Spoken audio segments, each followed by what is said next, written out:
Welcome to the A to Z Jobs podcast, where we explore the unexpected career paths that led people to their passions. I'm your host, Nate, and today we're talking about adventure, identity, and the business of inclusive travel with Steve. He's the founder of Outland Adventures. Steve is a former flight attendant turned LGBTQ travel curator, helping queer travelers plan off-the-beaten-track escapes, without the rigid schedules, forced group tours, or luxury price tags. His mission?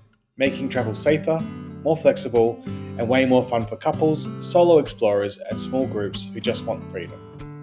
From people watching in airports to launching his own business, Steve's built a career around blending logistics with LGBTQ safety, and he's here to share the highs, the challenges, and why the niche doesn't mean small.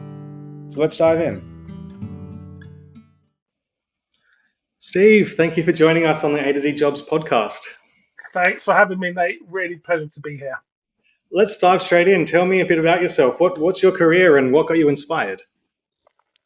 So I see myself as a personal shopper for travel. Okay, so I run Outland Adventures. It's LGBTQ curated travel.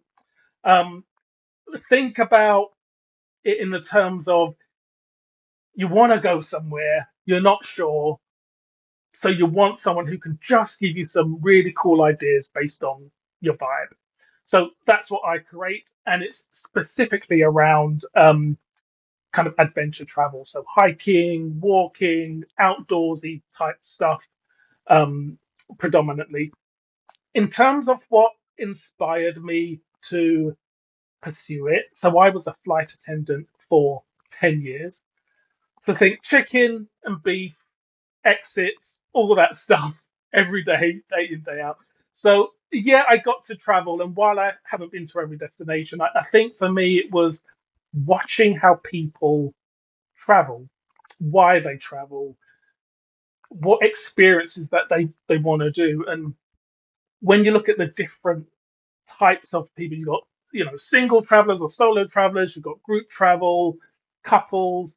And then I was always interested in sort of when I saw a queer family or a queer couple, then I'll be nosy and just think, okay, where are you guys going and what are you doing and what are your experiences like? So this was way before I thought about outbound adventures, but always kind of being nosy. So I think that's what inspired me.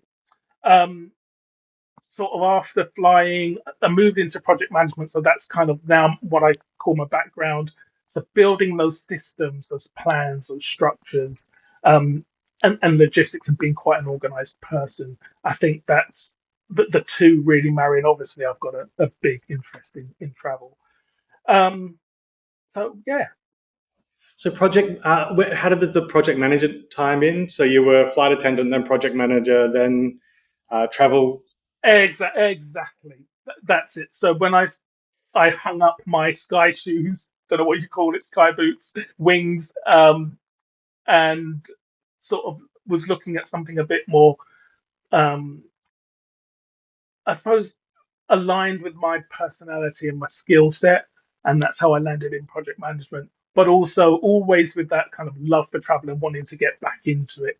Um, so that's why it was an easy kind of career move to launch my own thing called Outbound Adventure.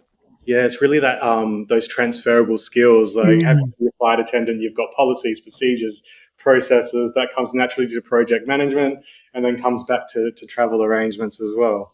absolutely, absolutely. And in fact, I launched before Outbound Adventure. So I launched Gay Couple Getaway. That was sort of a couple of years ago. A really good, solid grounding because it allowed me to see what works and what didn't work. It was quite, I would say, probably too niche, and we can go into this later. Probably a bit too niche in some areas and kind of a bit broad in others. But it gave me kind of the inspiration and that it part of my backstory into what eventually turned into what I'm doing now. Yeah, it's like the Bit old swingy, saying: you just got to start. Like if you don't start, you wouldn't have landed where you are now. 100%, 100%. So tell me about your training then. So any specific training for the travel outbound journey that you're? Yeah, I wouldn't say there was any specific training. When you're launching your own career, as to speak. I won't say there are any kind of specific schools I went to, but I went to the school of being nosy and the love of travel. Um, and yeah, it was that sort of people watching and getting that insight into what works. Launching my old blog, which is now closed down, gave me the training into SEO, into building an audience, into testing, into iterating, all that stuff, and just life and talking to people. That would be um, what I would call my main training ground. So it's that sort of getting stuck in, getting started, doing, learning, failing quite publicly um, has been my training. And do you know what, Nate? It's the mindset that I find is probably the hardest bit. Doing the do, you can Google that, you can ask AI or whatever, but it's the belief and getting stuff right in your head so that you can execute day in, day out, no matter what the outcome is. I think that was the hardest thing. So a part of my training is probably not the, the answer to the question you want, is doing that self reflection, a lot of kind of inner work, reading, doing, talking to people, mentoring as well. That was a huge thing for me. It helped me out when I was moving from sort of flying into project management and then into building this career, having mentors in the background that I could go to and say, I don't know what I'm doing. What worked for you? How did how did that go? What should I not do? Where could I just what mistake should I not do again? And that was massive. So I think those elements come in. Yeah, fantastic. And I think like mentoring is very important, and it comes in all different shapes and sizes. Like a lot of time people think, oh, mentoring, I just sign up to a structured program. It's going to be Mm, awful. I have to do homework. Whereas mentoring can be quite casual. I was the same. Like I was talking with my business ideas, and someone he was an accountant. He had experience setting up companies. Go, well, it sounds like a great idea. I can help you with the back end if you want help. And it was that sort of just a nudge, that little nudge in the right direction that a lot of time you just need to go. All right, let's give this a try. Um, absolutely. Self care and that sort of, you talked about the reflection and working on yourself. Any podcasts or meditation apps or anything that's really kept you grounded that you would recommend? Um, yeah, there's a book that I read recently. It's called Let Them. I don't know if you've heard of Let Them by Mel Robbins. Really good book, but it's one of those books that help you relate to yourself and relate to other people.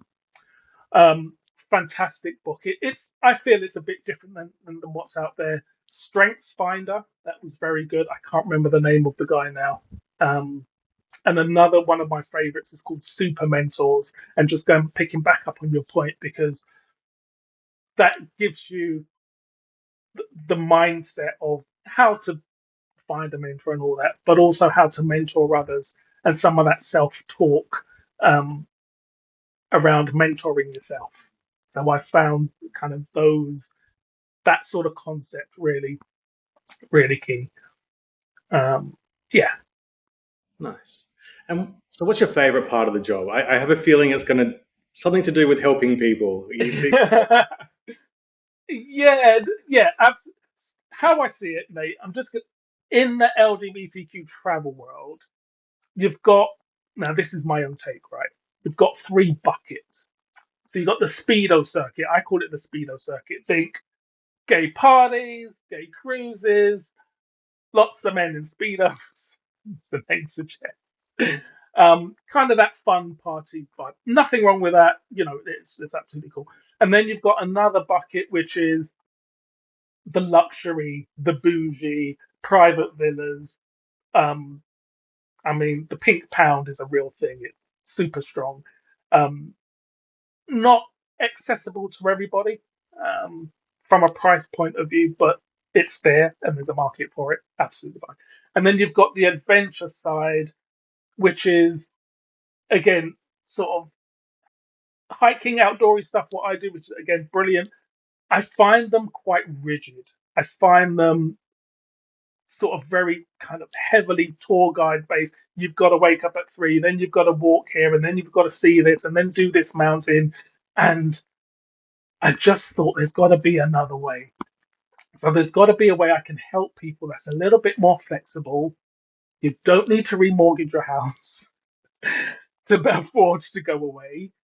It could be you and some friends. It could be you with your other half, and it's inclusive. So it's they're tours, they're trips and itineraries that a lot of people can do and make it their own way. So that's what I love about my job. It's curating that for people. You know, have you ever watched Queer Eye? So, or any sort of makeover show, what that person does will generally take the contestant and show them a suit, show them some jeans.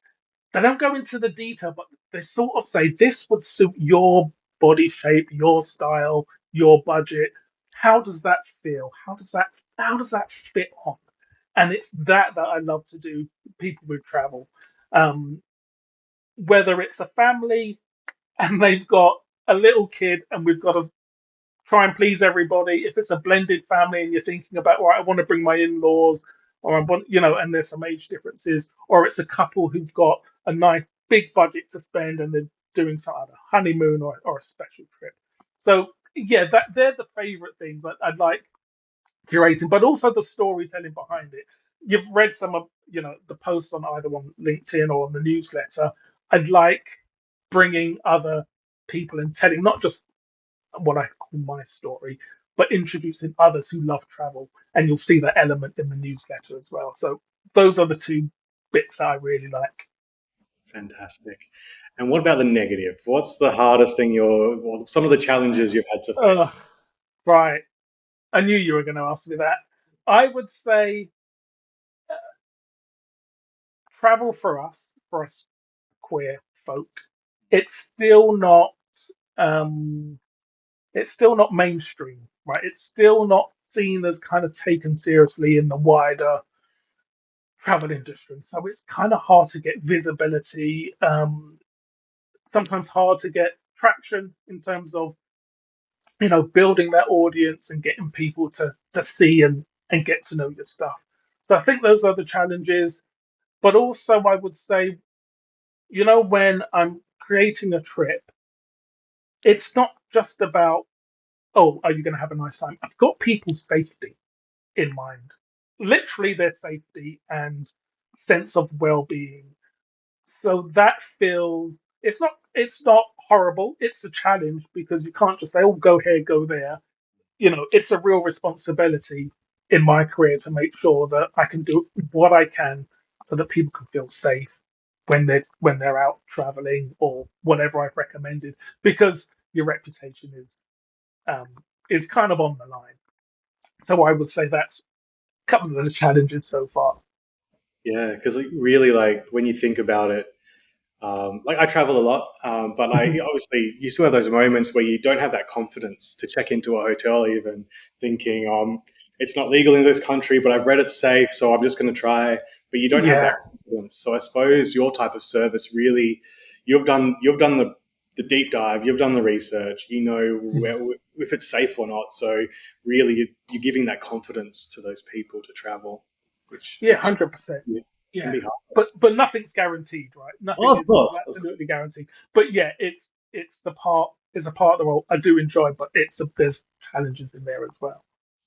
I don't know if you've had any clients or if you've done it yourself, but Cambodia is such a beautiful country. We did a. I'm not an adventurous person. No, go for it, go for it. I'm I more of love a bougie person. I go to the nice hotels. But we did this. We did this mountain biking through the temples at Angkor Wat. So I'll send you to the link for that one. That was one of the highlights. One of the best trips I've ever done. amazing. That's exactly me. I love that. Good. So what? If someone, okay, so this could go either way. So you can either talk about any aspect of your journey, but I suppose travel agent or into that curating of travel events. If someone decided I want to be a travel agent, a successful one, I don't want to work for the the flight center. I don't know if you have the flight center in the You're UK. doing it. The flight center in Australia, it's like a default. It's a bit it's cookie cutter. So I want to be a flight. I want to be a travel agent. I want to be boutique. Do you have any advice for them on how to start that journey? Yeah, I would say niche down, and do that early. One of the lessons that I learned from launching Gay Couple Getaway was that it was too broad. I was sort of saying, okay, you're a gay couple and you like travel, so that was super broad. But then it was kind of too niche because some people felt, well, they're being, because if I don't have a partner, I can't use your service. So it I would say yes, niche down, but um, not too narrow and not too broad. Always use kind of data if you can. Analytics. Most platforms have some sort of dashboard um, that, that you can use, and definitely use that. I'm not a numbers person at all, but I know that it's important. And even if I can just get some insights from the numbers that I'm seeing, I can make effective decisions on where to go. So I would say um, there's loads of tools out there, but niche down early and just go for it. If you need to pay for help, if you need to pay for expertise, do it as well. If you've got that in your budget, so that it saves you the headache and you can keep being creative. 100% of that. Mm. Yeah, so it's interesting. So you sort of had the direction to work in. You knew what area Mm, you wanted to work in, but then the niching down is the part where it takes a bit of extra time. yeah, and I would say be honest. Don't be big Billy Big Balls. When you're just starting out, it's never authentic. And I've been very public about kind of the journey, either with Gay Couple Getaway or with Outbound Adventures, um, showing exactly kind of where I am and what I'm building. Um, and it served me really well. It, yeah, it's been really good. So I would give that advice as well. Yeah. One of my very first podcasts, I think may have been, I think the second podcast I ever did, she said something that always stuck with me was, she said, my niche found me. Yeah, So it was part of the journey was like just experiencing the job and following the career you want, but then just being open minded, looking at every angle and just be yeah, open to your niche finding you rather than the other way around. Don't necessarily have to force it. Quick, I need to find my niche. It's more, let's just get things gently moving and then we'll take a bit of a broader look at what's happening. absolutely. And you probably know this. A year down the line will look very different to day one, right? And then 2, 3, 4 years down the line will look different to year one. So I like that. Keep going because it'll click into place. And it just takes time. Just got to start. Just got to get it Yeah. started. All right. So we mentioned a few resources already. Is there any other resources that you would recommend to people? Yeah, so I use Beehive, Beehive for my newsletter. I love Beehive, really intuitive kind of platform to send newsletters. They've got a bit of a website builder in there, and I just find it really good. Um, I use LinkedIn a lot. Connect with me on LinkedIn. I'm a little bit obsessed with LinkedIn at the moment. I think it's such a brilliant platform, and I use that for engagement. That's how we met, to start conversations and um, allow people to get to know me other than just around outbound adventures. There's some personal stuff in there as well. Canva, that's probably a standard one, but it's really good. I love their new features. I think it's about £13. I'm not sure how that relates into dollars, but for the monthly package, quite affordable. And then, I would use AI ChatGPT for headlines to emails. I would use it for like just my virtual assistant. So where I have an idea, I'll dump it into ChatGPT, and it'll help me generate other ideas. So it's just a really good place to put stuff, and that's helpful because you can kind of come back to it in that way. Um, yeah, they're probably the main ones I use at the moment. Google Suite in terms of booking and all that stuff. I mean, but that goes unsaid. But yeah, those are the main tools that I use. Yeah, I have a lot of overlap there with you. Mm. Google Suite, though, I'm on a journey. It's been a painful one for me, but I've got this up and running. I've got to fix my time zones. But look, I love the Google Suite, and Yeah, obviously AI as well. It's so handy. Like, just I don't know about you, but like my mind is always racing, and you'll yes, be shopping, and you're like, oh, there's an idea, or there's something I have to remember to do later, and quick get the voice memo out for AI, and it just organizes it for you. It just makes life so exactly. much easier. Um, Yeah, but Beehive is a new one. I'll need to check out Beehive. Uh, yeah. See what you think. And they do have a. It's on the premium plan, but they do have a podcast sort of option or something around podcasting. So I'll leave you to check that out. But it is on the premium plan. Um, I rave about it, so I just think it's useful. yeah, I'll take a look. I'm going to Yeah. put you on the spot for this one. Okay. Favorite holiday destination? Oh, Where's your go-to? Do you have a spot that just is oh, special to you? yeah. So funny enough, I've just come back from, and it's not even adventurous. This is the funny thing, right? The Algarve, Portugal. So if you think of the south coast of Portugal, what I love about it is one, Portugal's quite. It's not. How can I put this? It's not sort of there's not lots of chains and kind of massive hotels. Obviously, it's got a hotel industry in the main capital and everything. But when you go down to the Algarve, it's lots of small little beaches, little towns, villages, marinas. And then as you stake round to the kind of west coast, you've got that outdoorsy, rugged type um, environment, really good for hiking. It's just one of my favorite places to go, and the weather is great. I would say from April, May, right up until October for that summer season, and it's never rammed. The locals go there. You know, people from other parts of Lisbon go down to that corner of the Algarve, so it feels very natural. Um, so that's one of my favorite places to go. Do you know when I was flying, and probably not now, but one of my favorite destinations was Beirut in Lebanon. Right? Wow. I Yeah. know your face says it all. Everyone's like, no, aren't there? So, okay, right now as we record this, there's some political struggles. So I'm not recommending right now as we are recording in June 2025. But it's if you think about Nice, it's known as the Nice of the Middle East. So lots of nice places and really nice vibe. Some beautiful shops and buildings, and the people are just so friendly and amazing. It was one of my favorite destinations when I was flying, so I thought I'd throw that in there as well. Fantastic. I haven't been to either of those places. I'll need to add those to my list. Yeah, do absolutely. As we get ready to wrap up, is there any quotes or any mantras, something that keeps you grounded or something you refer to quite often? Yeah, I would say something around freedom. So if I'm thinking about something, does this take me a step closer to feeling free? Does this trip make me feel more freedom, more expanse? Does what I'm doing, my career, make me feel more free to do what I want to do?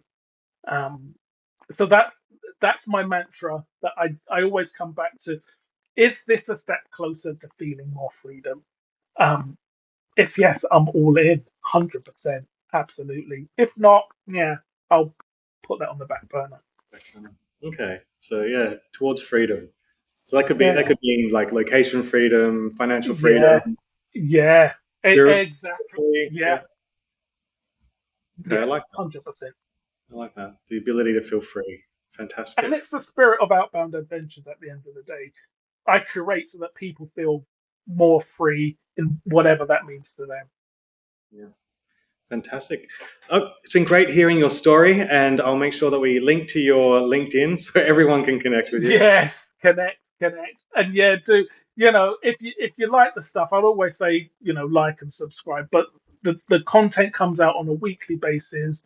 We've got some nice, cool interviews of people giving their own travel stories as well, and what they enjoy about travel, and lots of tips and advice for readers. So yeah, check it out.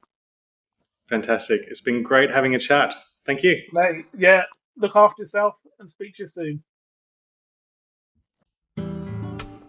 If you'd like more information about this podcast or our other guests, please check out coachingbynate.com for more resources and learn how coaching and mentoring can help develop your career.